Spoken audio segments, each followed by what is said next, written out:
All right, this is it. Welcome back to the channel. I'm here with Zach again in the podcast studio, and we're actually going to be talking about the NBA All-Star Game. Very excited. I'm going to start today you can start with the topics. All right. Yeah, first topic I'd actually want to discuss is the teams themselves. Yep. What about it? Who's in them, and why do you think they deserve to be in them? Let's do you have think a look someone here. else off the roster, like the reserves, should be playing in the starters? I don't know if you guys know what the All-Star Game is. It's supposedly the best players in the NBA, all versus each other. Traditionally, it used to be West versus East. Now it's changed to whoever gets the most votes from the West and whoever gets the most votes from the East are captains. They draft players to their team. Yeah. Which is interesting. Zion being an All-Star. Yeah. So relating to that, Yep. I love Zion, but I think him being a starter, like he is entertaining, yes. Yeah. But these are like the best of the best in the league. Yeah. He is very dominating, etc., etc. But I do think that there are some other players that should be a starter. Over Zion. Yeah. Yeah, okay. You know what I mean? Controversial opinion. Yeah, it is controversial opinion. Definitely. But I don't get me wrong, I love Zion. I think he's extremely entertaining. But I do think it's a bit sus to have him start over some of the other player pools. Yeah. Yeah. Let's go through the players going in it, spanning off your question. You got Steph Curry, Doncic, Kevin Durant, Irving, Nikola, Donovan Mitchell, Jason Tatum, Zion, Bam Adebayo. I always say that wrong. Jaylen Brown, DeMar, Joel Embiid, Paul George, Shai Alexander, Tyrese Halliburton, Drew Holiday, Jaren Jackson, Damian Lillard, Laurie Markkanen, I think that's how you say it, Ja Morant, Julius Randle, and Sabonis. I always say that as well. But yeah, like all these guys that are known all-stars, like they've been in the game for so long, it's like almost wrong to not have them in there. But also at the same time, you want to see the other young talent get in there at the same time. That's why I was like, I'd love to see Zion in there, because the dramatic displays of just dunking, like he would not care. I don't know if you saw that dunk of when it was the end of the game and he did a 360 windmill just to be like a subtle this is what I can do. Yeah, because the year prior they got eliminated to these guys and it was really disrespectful. So he was like, nah, I'm going to dunk on all of you at the end of the game as a disrespectful, like, we're here to play. So I want to see him be in there because I know it would be a little bit of beef. There'd be a few players wanting to D him up. And that's my aspect of it. Like, I want to see some drama because all the years of All-Star games, they're exciting. Yes. They're awesome. There's so many goals going on and dunks and everything. But you just need that little bit of aspect of beef. I liked, spanning off that, I loved the Westbrook-Gobert beef. And then what was it last year, the James Harden and KD? Yeah, that was intense. Yeah, but it makes the game interesting. Yeah. Because then you want to go at, like, in the terms of the player's point of view, you want to go at that player for disrespecting you. And, like, that's their career. If you disrespect me in my, like, this is my job. Yeah. Like, you're going to get it. And I think that's incredible competition. Yeah, and it's exciting. Mind you, it needs it because, in my opinion, the All-Star game has been so boring the last few years, excluding, I think, the last 2 years. But before that, it's just been so uncompetitive and just really boring to watch. It's just a bunch of players playing some half-assed D, and then by the last quarter, I don't know if you know how the game works. We'll go into that in a bit. But by the last quarter, then the game really starts to ramp up, which is fine. But I don't want to spend 3 hours watching 3/4 of a half alright game, and in the last quarter you're like, oh, sick, now I get to watch some really good defense because the best of the best are finally going at each other. Yes, exactly. Ever since 2020, they had the intentions of each quarter change. Yeah. Perfection. I reckon that's really brought it to the All-Star game. Yeah. It's the first quarter is designated to a charity, I think. I'll read it out. I've actually, I screenshot it last night because I really wanted to understand this year's, obviously, like All-Star game and the conference of what it is. So basically each quarter you have a certain amount of points, and however many points at the end of the third quarter, you add 24 for the fourth, and if you hit that, win. And it's just basically like if you're both equal, it's the next person to just get that next 2 points above. But each quarter you have X amount of donated. Whoever wins the quarter has a certain amount of money donated to their charity. So for LeBron, he's got the Big Brothers and Big Sisters of Utah. That's where their money's getting donated. And then Team Giannis is Raise the Future. That's where their money's getting donated. I think that's good. Yeah. I think that's good for the competition as well. Amazing. Because it's not all about the players getting money, which they regardless get. That's what their pay packet is. They're playing ball. That's their job at the end of the day. But seeing a community and an organization just go, yep, sweet, this is what we're going to have organized. But a lot of money gets donated to some amazing like charities and communities. And in total, it's almost $1 million. Yeah. Which probably doesn't sound like a lot, but when you think about the scale of things and what they're putting on, what it costs them to run the whole thing. That's true. An extra $1 million just to go to some communities is pretty amazing. Yeah. I don't want to like suck ass or anything, but I just think it's such a good approach. Oh, yeah. Giannis always went hard. And massively. I thought it was quite frustrating when people were like, oh, he's such a tryhard. It's like, no, we want the competition. He cares. Back. Yes. Yeah. Like he's probably the one person I've appreciated the most that wants to not make a difference, but just create a change for the game itself. Yeah. It's like, it's not all about just, this X team is trying to get to the conference and just win. He's like, I want an amazing team. I want to push my teammates. I want to do this as like a brotherhood almost. Yeah. Which is huge because when you go back to the 90s and the 80s and even almost back to the 60s, it was a war.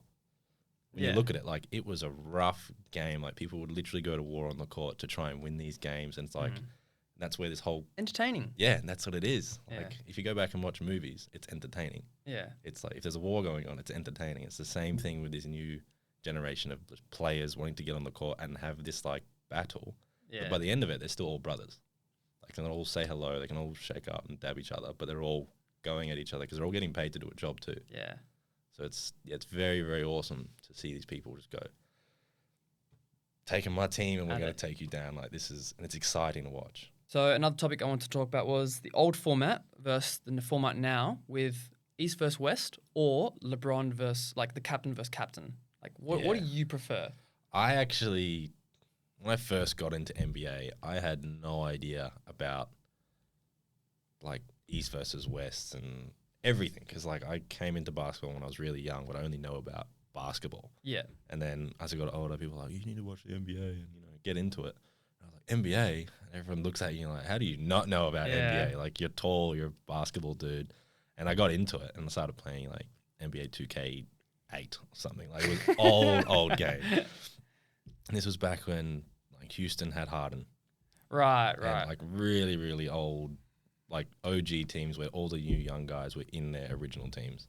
And that's how I learned about the Eastern Conference and the Western Conference and the all-star teams that came from those conferences. Yeah. And it was amazing because you wouldn't, like, at the same time, you'd want to see these different players mix up. Yeah. But that's where this rivalry happened of like, I'm from the the West. I agree. The West was very dominated. Like, I understand the change from captain versus captain because the West for so long had been so dominant. It had amazing players. But I think nowadays, the East have caught up. The East have officially caught up. Definitely. East have officially caught up. Yeah, I do think I prefer East versus West. Yeah. I love the West. Like, I've always been a West supporter. Yeah. Maybe that's because I'm from Perth. Yeah. But Well, actually, I was an East guy because I'm from Melbourne. Well, I was born in Melbourne as well. Oh. Yeah. There you go. I never knew that about you. Yeah. I never knew that about you. There you go. But no, I don't know why. I think... No, I couldn't tell you. I was always a Kobe fan over LeBron. And those were like the main talents back in the day of the All-Star game. I'm the same. Yeah. Like, I love LeBron, but like, I'll watch it. But I'm not like, oh my gosh, LeBron, like, I'll do anything for you. And yeah. Like, Kobe was definitely that person for me. Yeah. So some complications with the All-Star game this year is not my number one favorite player, but one of my favorite players, Steph Curry, out for a knee injury, I believe. Yeah, you just told me before we started. I was just reading up. I thought he was playing. It sucks because every single All-Star game he's been in, he throws it down at least once, and it's just because he doesn't dunk often. You're just like, yes, best. Yeah, because you never see him dunk. Yeah. But everyone just gives him that one little bit of opportunity at the start of the game or first, second quarter. he throws a dunk down, and then he just starts shooting 45-footer threes. Yeah, and it's so good to watch because you're just like, this is what the All-Star Game is about. You are incredibly good, obviously being in the NBA, but on top of that, being in the All-Star Game, showcasing why you're in the All-Star Game. Yeah. He's one of those players who's like, I just can't shoot good. I can shoot like this. I can break the All-Star Game 3-point record. Yeah. Like he did. Like when he prior. did that was insane. Absolutely incredible. Yeah. So I am a also, bit devo that he's not playing. I was very upset. Like yesterday I saw it and I don't know, I was like reading, I was like, no, to myself. Because everyone I was with wouldn't understand. Yeah. And I just thought like I'm not really going to enjoy it as much as I would if he was in it. Yeah. But it's the All-Star Game. Like, it is what it is. Yeah. You'll still enjoy it. Talking about what you said before about who's on each team, one thing is that fans can't believe people aren't starters, like their favorite players. Yeah. But, like, you got to realize who they didn't make it over. Yeah. Like, for example, the Zion Ja Morant argument. Yeah. I think that's pretty applicable to say Ja Morant should have made it, although that's over Zion, who's a different position. Yeah. So that's why the position is... There's so many different variables. That's yeah. the one thing that even I forget about. I'm like, no, I'd love to see this person in instead of this person. And then you're like, oh, that doesn't make any sense because then their positions are completely different. And to replace them would be like a completely different squad on the court. And from a playing aspect, you need specific players on the court. Like, realistically, it doesn't matter for the first 3 quarters. Yeah. Because you're just having fun. But at the same time, you still need your 2 bigs, or at least 1 big, 2 power forwards, and your 2 guards. I think that contributes to what made the past All-Star Game so good. Yes. Because you'd have your Dwights and your Pau Gasols, and like you'd have an even amount of players per position. Whereas lately, there had been such a guard-heavy It's skill very, level. very guard heavy. So That's another thing that's changing is these taller, more athletic, just big men are being trained and coordinated in a way to play as guards. Yeah. Because of the way the NBA is getting played. Yeah. Like it's all... 3-point shooting. It's a lot of 3-point shooting, which was one thing that annoys me because even back when I was playing to try and get into state, everyone wants you to be a 3-point player.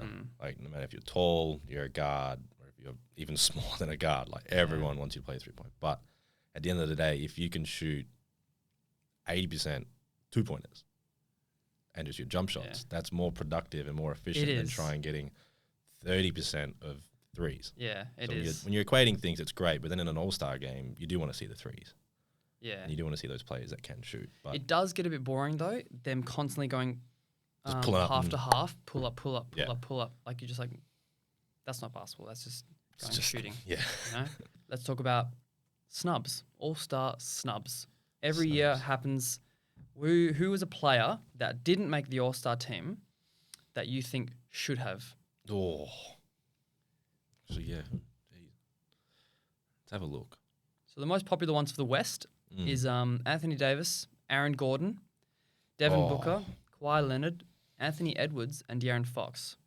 Definitely Kawhi. Yes. Definitely. And Aaron Gordon is like that extra bit of theatrics that I love seeing because his 3-point shooting's gotten better since he's been improved. A lot more better. That's not even English. I'm still waking up. Aaron Gordon can be theatric, but at the same time, he has that little bit of aspect where he can jump on the court and, if he needs to pull up a 3, he can just pull up and shoot a 3. But Kawhi is that just silent, ferocious player that would probably come out of his shell a little bit on the court, especially for an all-star game, because I don't even know how many games he's played for an all-star weekend. What I was thinking. That I think that's where a lot of the debate came from.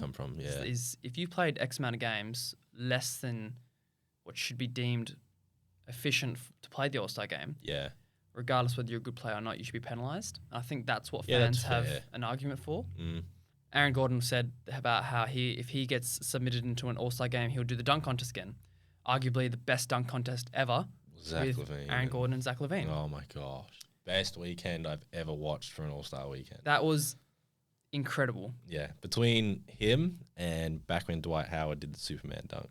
Yeah. Like that's probably the most modern era of the best all-star weekend. Like prior to obviously Jordan and stuff. Yeah, Jordan, and that's what you want to see at an All-Star weekend. And then Zach LaVine and Aaron Gordon came in, and they were just like throwing some stupid dunks around. Yeah. And we haven't had that since, I don't feel. Like some other guys have tried it, but it's just they're not trying. I want to see some guys sprint the full court and do the like not halfway, but your free throw line dunks. Like try that, if not further back.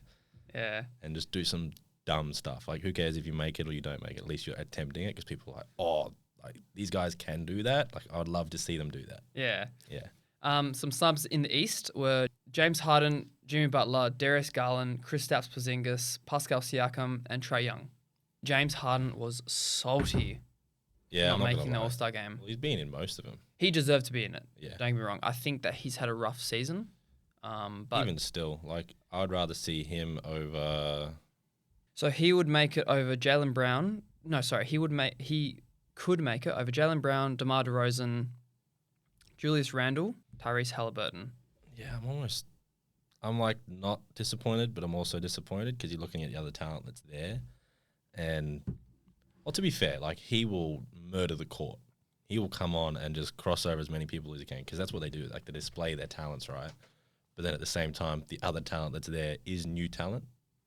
And I would rather see them this year, see how it goes. Obviously, if they're performing, they're like, like the NBA will go, no, they're definitely going to be in the pool. They'll make sure they're in the pool for the next year. But because James Harden has obviously had this period of not being there, they're giving the opportunity to. Been penalised. Yeah. I agree with that 100% because I do think that this All-Star game in particular is very much a up-and-coming most improved All-Star game. Yeah, definitely. It's like some of the people in it, like Shea, he's been in the past. Tyrese Halliburton, he's his first. Jaren Jackson, he's been in one, I think, in the past, or maybe two. Larry Markkinen. Yeah. I said to my friend that I think he's going to get most improved this year. Yeah, that's probably not a bad shout. He has played so good, and I don't like. I'm not a diehard NBA fan. Like I don't know stats. Yeah, no, neither. I'm not minutes played, all this stuff. But I know enough to know that like Larry Markkinen has been on top 10s. His highlights have been like so frequent, and I do think that's my call for. He's most not improved. inconsistent, which is great. I think that's probably why he's had the opportunity to get into this pool and then potentially play, which would be amazing. Add a bit of fun to this. Early score predictions for first quarter, second quarter, and third quarter, and then obviously they had the 24-point achievement, which is what you mentioned before. Yeah. Who do you think, if you can't think of a point, like just for fun, points scored, then think of who's going to win either Team LeBron or Team Giannis per quarter, and then overall. Because who won last? Didn't LeBron won last year? I think LeBron has always won. Yeah. So I would love to see Giannis win overall. Right.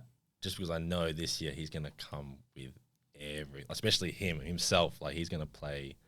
I don't even think he'll play. And that's what's so entertaining. Yeah, like he just has heart on his sleeve. He just goes all in and goes, nah, I'm just going to roll all of yours. I don't care that we're playing for fun. Yeah. Because I know for him, he wants to see the money also go to these people as well. Yes. That's his big thing as well. Because from where he's come from, which is literally nothing, to then have all the opportunities he's had, he wants to give back to this community and whatever community he can be involved in. Yeah. I think that's more of the reason why he will go so hard to try and win each quarter. But quarter one, I reckon it's got to be like 45 points.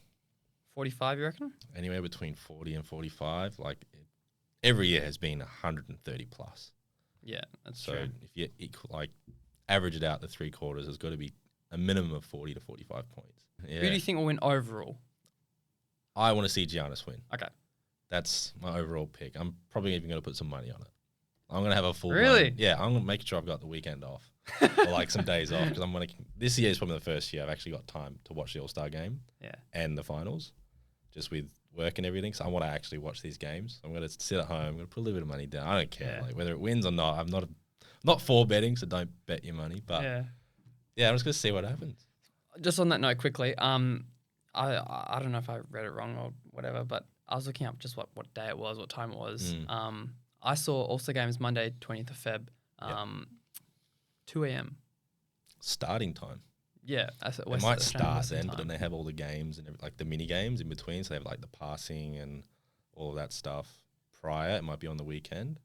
No, like the actual All-Star game. Oh, the game itself is on the Monday morning at 2 a.m. Yuck. I don't know if that's right because it's never been that. I mean, it is in Utah though. That might be why. Yeah, that might be why.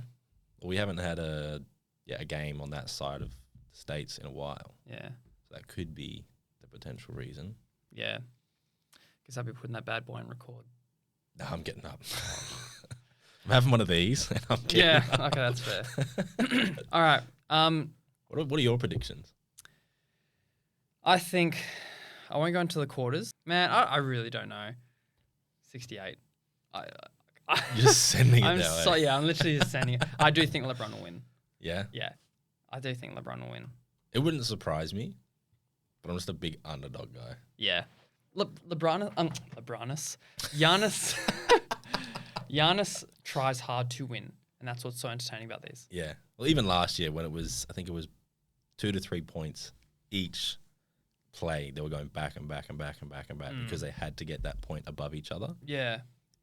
Giannis just literally would, in the key, 360 spin, try and get the layups. He'd miss, but he'd go back for the rebound. He's just hustling like so hard. Yeah. So I'm hoping that he does that again in this All-Star game. All-Star game MVP. Who's your vote? Oh, wow. Who's your vote? I need to have a look. It's actually that's really tough. I'm not going to lie. Either Ja, if he does all right, or Larry Markkinen. Yeah. Really? I would love to see him try and if he's on the court for long enough, he could get MVP. But between him and Ja, I would love to see either of those two get MVP. I'm calling it Luka. Oh, yeah, true. He's playing. I have a feeling that he's going to be. I kind of forget that he's playing. All right, those are my top 3. I think he's excited to play with Kyrie. Yeah. Newest trade. I think he's going to get MVP. That's a great call. I'm not going to lie. All right. Like we said before, All-Star Game is Monday, 20th of Feb.